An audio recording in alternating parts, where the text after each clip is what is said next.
would be reflected. But each host nation also tries to showcase the distinction that it brings to bear on joint statement. I think some common language on what kind of new partners and how new partners would be inducted in coming times could be something added as. But it says consensus as far as the founding members. So that is what the effort is, and I think India is trying to not just be there as a member but also help facilitate for the host how to build consensus, and therefore that statement that India would welcome new partners and discussions on criterion and guidelines and so on is an indication as a major power in BRICS nations as to what India thinks wants to be added as a new element to the joint statement. Of course, all the other areas of cyber security, climate change, terrorism, inflation, people to people relations, these things all will be there. But I think among new things could be the language on security. We want to see what is the new language on security, the language on humanitarian assistance, on crisis, wars, conflicts. What is the new language that Russia wants to bring in the joint statement would be very interesting. What China wants to bring in terms of global financial governance could be interesting. India's focus largely is inclusive, global, futuristic. That is how India's speech, as it appears to me, the way you explained us, appears to be. And where does India sees itself contributing? So in technology sectors like critical and emerging technologies, India is well placed to contribute. In health sector, India is well placed to contribute. India has been a constant, flag bearer of countering terrorism issues, and of course the whole issue of how to achieve the expansion without opening up membership at this stage, because the last membership process is still on. Saudi Arabia is yet to join, and we don't know what happens to Argentina in that sense. So not to put a halt to new nations who want to join and align with BRICS nations. So I think there are multiple ways India has tried to project as to how India can contribute in building that consensus for the joint statement. We were discussing that BRICS coming up as an alternative to the global bodies or counterbalancing the world order. Now, if you look at this line where Prime Minister says that our approach, which means India's approach, must remain people-centric, adding that the BRICS, the message that should go out is that BRICS is not divisive organization. Absolutely. Not divisive, but that works in the interest of humanity. So the element of inclusivity. Absolutely. And that is the whole focus. Repeatedly, Dr. Jaishankar, the foreign minister, has explained it is non-Western, it is not anti-Western. This is something popularized by Dr. Jaishankar, that India sees BRICS, not all members see it that way. Maybe China and Russia looks at BRICS in a slightly different fashion as an alternative to West. But India doesn't see it that way. India is focused on how it can do the bridge building between East and West, North and South, bring in global South to the center stage the way India did in the global G20 summit meeting last year. So reformation, again, when Prime Minister says need to reform global institutions, is not limited to myopic India-centric approach. Indian Prime Minister is looking at how we can accommodate global institutions becoming more representative, which is where global South comes in. Should Africa should have a seat also on the big table of UN Security Council. So I think India is no longer myopic. We gave that seat to Africa during G20, and Absolutely. that sets the, in fact, Saril, I often now say the onus is no longer on India. Onus now is on UN Security Council to become representative of the world we live in. India outside is a question on credibility of UN Security Council rather than a question on India today. So India is not looking at reformation of global institutions in terms of what India is going to get. India is looking at global good and people-centric approach, where we should have institutions that really represent the issues and stakeholders of the time we live in, rather than continue to live in 20th century, which is not going to make them effective. And we have seen United Nations losing that efficacy over a period of time, whether it is in West Asia or in Ukraine. So we are looking at India pitching for reforms. We are looking at India reiterating, Ambassador Singh, India pitching for reforms, India reiterating its neutral position, rather India advocating dialogue and diplomacy. We are looking at India. 16वें BRICS summit के शानदार आयोजन के लिए मैं राष्ट्रपति Putin को हार्दिक बधाई देता हूं और ब्रिक्स से जुड़े नए साथियों का भी एक बार फिर से हार्दिक स्वागत करता हूं। नए स्वरूप में ब्रिक्स विश्व की 40% मानवता और लगभग 30% अर्थव्यवस्था का प्रतिनिधित्व करता है। पिछले लगभग 2 दशकों में ब्रिक्स ने अनेक उपलब्धियां हासिल की हैं। मुझे विश्वास है कि आने वाले समय में यह संगठन वैश्विक चुनौतियों का सामना करने के लिए और अधिक प्रभावी माध्यम बनकर के उभरेगा।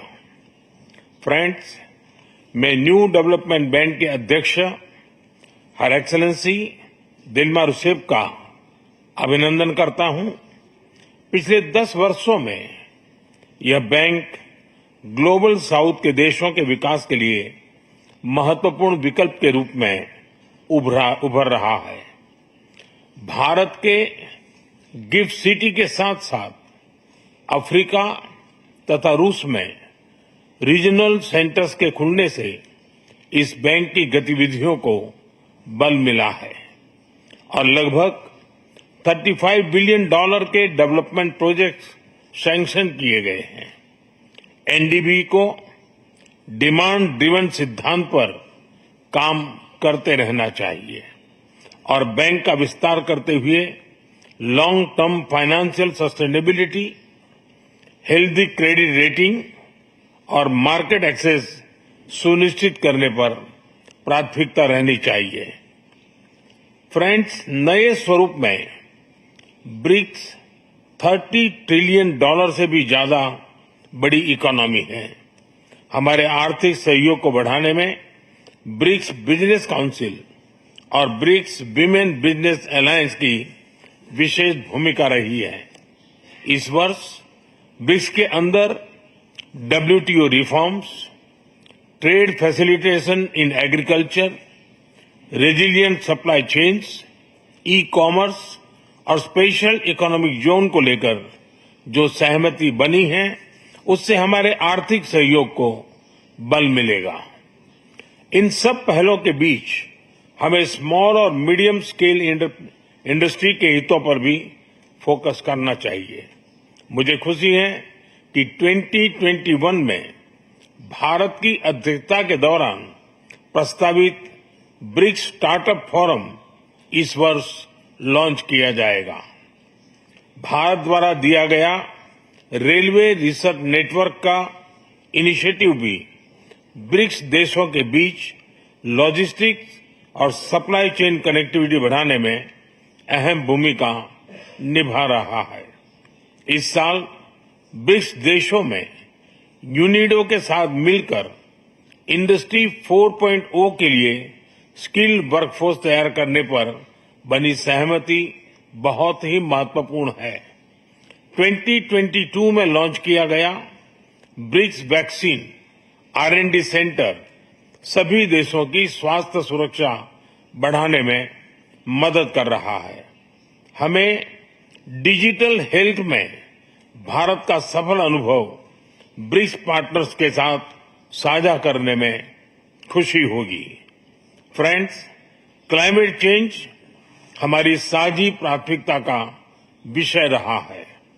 रूस की अध्यक्षता में BRICS open carbon market partnership के लिए बनी सहमति का स्वागत करता है।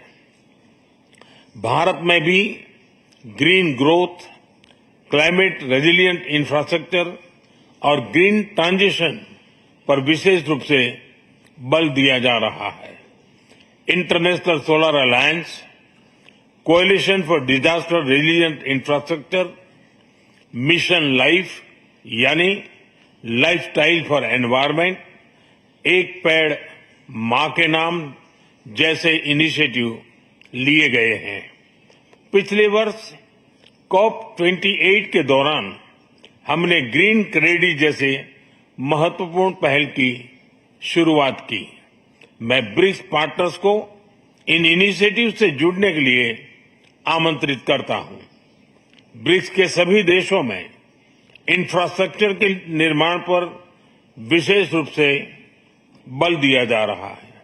भारत में मल्टी मॉडल कनेक्टिविटी को तेजी से बढ़ाने के लिए हमने गति शक्ति पोर्टल बनाया है। इससे इंफ्रास्ट्रक्चर विकास के लिए इंटीग्रेटेड प्लानिंग और इम्प्लीमेंटेशन में मदद मिली है और लॉजिस्टिक कॉस्ट कम हुई है। हमारे अनुभव आप सभी के साथ साझा करने में हमें खुशी होगी। फ्रेंड्स, ब्रिक्स देशों के बीच फाइनेंशियल इंटीग्रेशन बढ़ाने के लिए प्रयासों का हम स्वागत करते हैं। लोकल करेंसीज में व्यापार और सुगम रूप से क्रॉस बॉर्डर पेमेंट से हमारा आर्थिक सहयोग सुदृढ़ होगा। भारत द्वारा बनाया गया यूनिफाइड पेमेंट्स इंटरफेस यानी यूपीआई भारत की एक बहुत बड़ी सक्सेस स्टोरी है। इसे कई देशों में अपनाया गया है। पिछले वर्ष हिज हाइनेस शेख मोहम्मद के साथ मिलकर हमने इसे यूएई में भी लॉन्च किया। अन्य ब्रिक्स देशों के साथ भी इसमें सहयोग किया जा सकता है। फ्रेंड्स, भारत ब्रिक्स के अंतर्गत सहयोग बढ़ाने के लिए पूरी तरह से प्रतिबद्ध है। हमारी विविधता और मल्टीपोलरिटी में हमारा दृढ़ विश्वास हमारी ताकत है। हमारी यही ताकत और मानवता में साझा विश्वास हमारी भावी पीढ़ी के समृद्ध और सशक्त भविष्य को सार्थक रूप देने में सहयोग होगा। आज की बहुत ही महत्वपूर्ण एवं उपयोगी चर्चाओं के लिए मैं सभी का आभार व्यक्त करता हूं। ब्रिक्स के अगले अध्यक्ष के रूप में मैं राष्ट्रपति लूला को हार्दिक शुभकामनाएं देता हूं। भारत आपकी ब्रिक्स अध्यक्षता की सफलता के लिए अपना पूरा सहयोग देगा। एक बार फिर राष्ट्रपति पुतिन और सभी लीडर्स का बहुत बहुत धन्यवाद। That Prime Minister Modi's comments there at the plenary session, not India not mincing words, but talking about what BRICS means to India and what India brings to the table of BRICS, saying that diversity and multipolarity is India's strength. Prime Minister started by outlining the contributions and the impact made by the NDB. Prime Minister also spoke about the NDB and especially in terms of its impact in healthy credit rating, market access, etc. Prime Minister spoke about the robust economic heft that BRICS brings with it, which is to the tune of more than $30 trillion. And as I quickly go through some of the top points, can I also have my guests on the screen, please, so that we keep quickly discussing the big takeaways here. He said that India is going to, yes, we have the guest lineup here. India is going to launch the BRICS Startup Forum very soon. There is also mention of BRICS nations, how they are going to, they are together to provide skilled labor for industry or skill force for, I beg your pardon, not labor, skill force for industry 4.0. He spoke about BRICS vaccine and R&D center. Prime Minister talked about the digital health. Prime Minister of India spoke about climate change, how India accords top priority to climate change, and how India has welcomed the BRICS Open Carbon Partnership. That's something very important when it comes to our climate initiatives. And he spoke about initiatives like ISA, that is International Solar Alliance, Mission Life, etc. He also recalled some of the big takeaways of COP28, where India also drove important initiatives, for example, green credit, and so on and so forth. Ambassador Singh, so what according to you is going to be the two top, headlines or big takeaways as far as this whole thing of what India brings to the table, and adding more elements, more dynamism, more multipolarity to BRICS so far and going forward as we welcome the new members as well? So, seems to be the second meeting, the second plenary, where the the partners seem to be present. I mean, larger table I can see. So the one thing I noticed is that President Lula is not there. I believe he had a fall and for Yes. medical reasons could not come. But Prime Which is Minister, that, towards the concluding remarks, has greeted him, because that being the next chair. yes. Now, you see, there are three important things which I have from this speech. First, Prime Minister's clear emphasis on the NDB. Yeah. We have been discussing it today. Yes. And I think the new members must contribute to the NDB equally. And the as us. NDB boss was also sitting there. Yes, the former president of Brazil, she was there. Yes. The second part is that Prime Minister mentioned the various initiatives India has taken. Yes. The ISA, the CDRI, Mission Life, planting trees. And he has said, I invite all partner countries to join this initiative, which means that BRICS alone is not doing it. We have already got institutions in place, come with us. And I think the third important aspect was that he wants to make sure that the green growth of BRICS countries, particularly those in the global south, is not negatively impacted by the EU CBAM. And that is why this idea of cross-border carbon trading is very important to counter that. So I think these were very important aspects which I could determine. Thank Yes. Professor Singh. I think there are different levels of the speech. One is in principle, in ideational terms as to what India sees BRICS should be delivering, and in that what India can do. Yeah. Then at second level, there are large number of instances given where India has already moved several steps in taking those initiatives forward and wanting BRICS nations to now as well join those initiatives. That's what we heard. Yes, as well join various of these initiatives, that India has already proven record in that sense, that India has several other nations joining those initiatives, whether it is International Solar Alliance, Global Coalition on Biofuels and so on. And I think at third level, what is the new thing that BRICS can bring to the table? I think that is what is more interesting, whether it is reforming MDBs, multilateral development banks, or it is WTO, or it is other international organizations, without discarding them, incremental reformation in those institutions rather than simply focusing on building parallel institutions and undermining those and pushing them off the cliff in that sense. Seeking reforms in those institutions so that old stakeholders join new stakeholders and take it forward in that sense.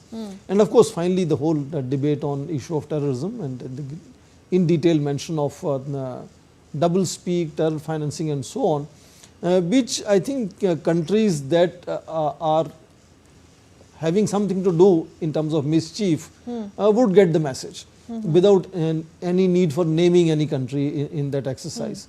So it's a fairly The mention holistic, of double standards, I think Yes. there's a very strong and that underlying applies message not there. only to one side, that applies to both the sides. Correct. And that is the interesting space Indian Prime Minister has, that he is able to address both sides of the so-called divide, where both sides are sometimes tempted to use double speak. And I think we should get out of that frame is what is being indicated here, and be more transparent and accountable in that sense, follow the norms that we have agreed upon or developed, and focus is people-centric, whether it is UPI or it is health for all or it is any of these things. And I think what is most powerful when Indian Prime Minister speaks is the youth of India. Yes. India is a very young population, therefore possibilities of innovation is very great. So we are now fourth leading nation on startups, on unicorns and so on. So research and development again is an area where developed countries are willing to work together with India, whether it is United States or other European countries.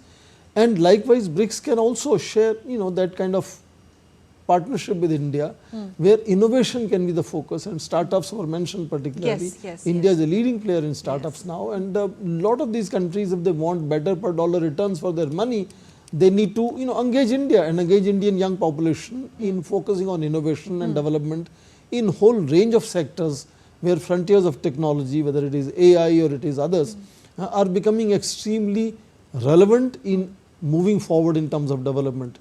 It's the idea of large population being a limitation is no longer there, because with modern technologies you can deliver things as we have seen in India. You know, online payment platforms are fantastic. We are the largest users in the world now. So technology makes it possible. And which is replicated by the rest of the world. Yes, and it is being given free. India says DPIs are free for all of you. If you want to take it from India, you're welcome to take it. Okay, Ambassador Singh and Greg, your final comments. First, I'll come to you, Greg. I'm sure, in your view, Greg, now my question has, because from you we would like to understand more of a world view, right? So in your view, Greg, two parts to this question, but briefly, because I'm running short of time. The biggest takeaway for you as far as what all India has pitched in, we have had two interventions by Prime Minister, the one which I just briefed and the one prior to that, and in the context of this expanded BRICS taking place in Russia itself, what do you think is the India headline this time around? Well, I think Prime Minister Modi's words have been very eloquent and articulated and expressed and justified.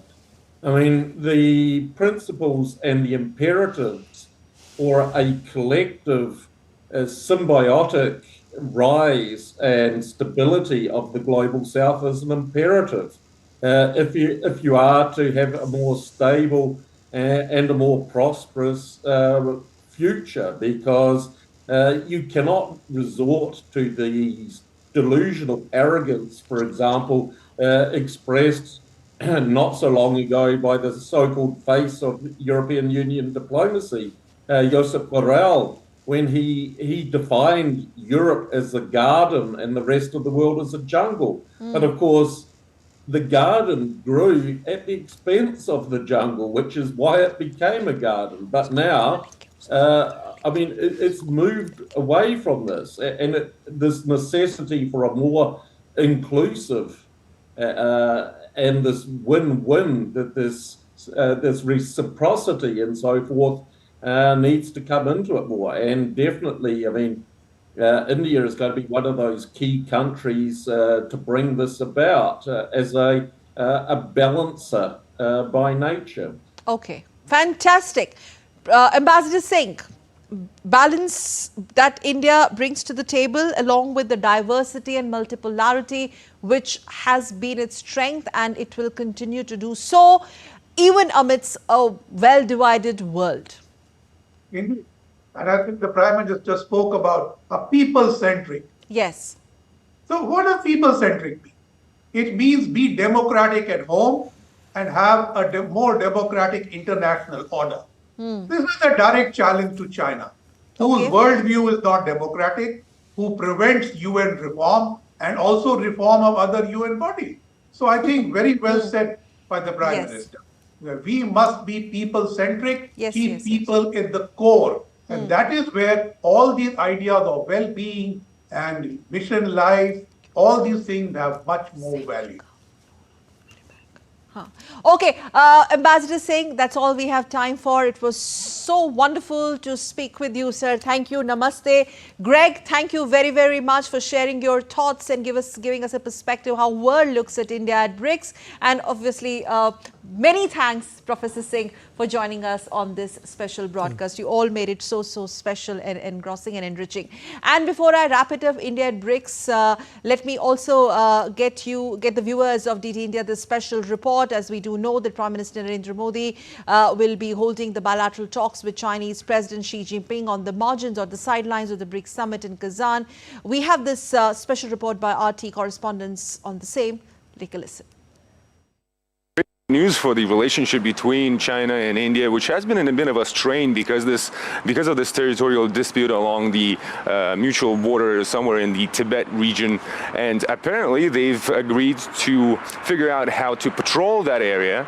And last night, the Indian Foreign Ministry announced that they will hold an official meeting, the two leaders, like you said, here on the sidelines of the summit. But what's more interesting is that they already were seen together last night at the gala dinner, accompanied by Vladimir Putin, and Prime Minister Modi was actually seen holding a thumbs up So I guess this is definitely something positive, and it's another sign of how BRICS sort of unites countries and helps them figure out any tensions that they might have between each other. A lot is on the agenda here. Like I said, they're discussing how to strengthen BRICS as an organization. They're discussing the integration of the latest, newest members, since there's 10 now. And Vladimir Putin has been saying that about 30 other states are also looking into possibly joining. We know that the current BRICS members aren't really looking into that, but perhaps we might see some developments into how this organization may increase cooperation, let's call it that, with other states.